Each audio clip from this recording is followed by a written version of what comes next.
April 22ஆம் தேதி ஜம்மு காஷ்மீரின் பஹல்காம் பகுதியில் இருந்த 26 சுற்றுலா பயணிகளை பாகிஸ்தானிய பயங்கரவாதிகள் சுட்டுக் கொண்டதை அடுத்து இந்தியா முழுவதும் மிகப்பெரிய அதிர்ச்சியிலே ஏற்பட்டிருக்கிறது. இதனைத் தொடர்ந்து பிரதமர் மோடி அவர்கள் பாதுகாப்பிற்காக பல முக்கிய நடவடிக்கைகளை எடுத்திருக்கிறார்.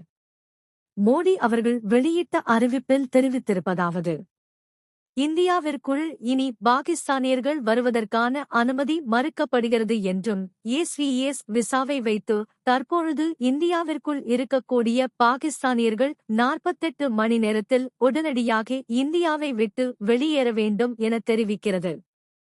குறிப்பாக தாக்குதலில் ஈடுபட்டவர்களை கண்டுபிடித்து அவர்களுக்கு தண்டனை தரும் வரை இந்திய அரசு ஓயாது என்றும் பாகிஸ்தான் தூதரக அதிகாரிகள் மே மாதத்தின் துவக்கத்திற்குள் இந்தியாவை விட்டு வெளியேற வேண்டும் என்றும் தெரிவிக்கப்பட்டுள்ளது.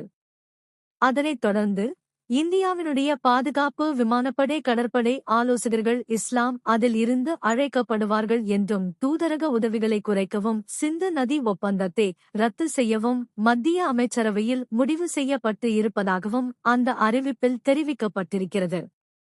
இந்த சூழ்நிலையில் காஷ்மீரில் பயங்கரவாதிகள் பற்றிய தகவல் கொடுப்பவருக்கு 20 லட்சம் ரூபாய் சம்பளம் வழங்கப்படும் என காஷ்மீர் காவல்துறையினர் அறிவித்திருப்பதையும் சுட்டிக்காட்டியுள்ளது.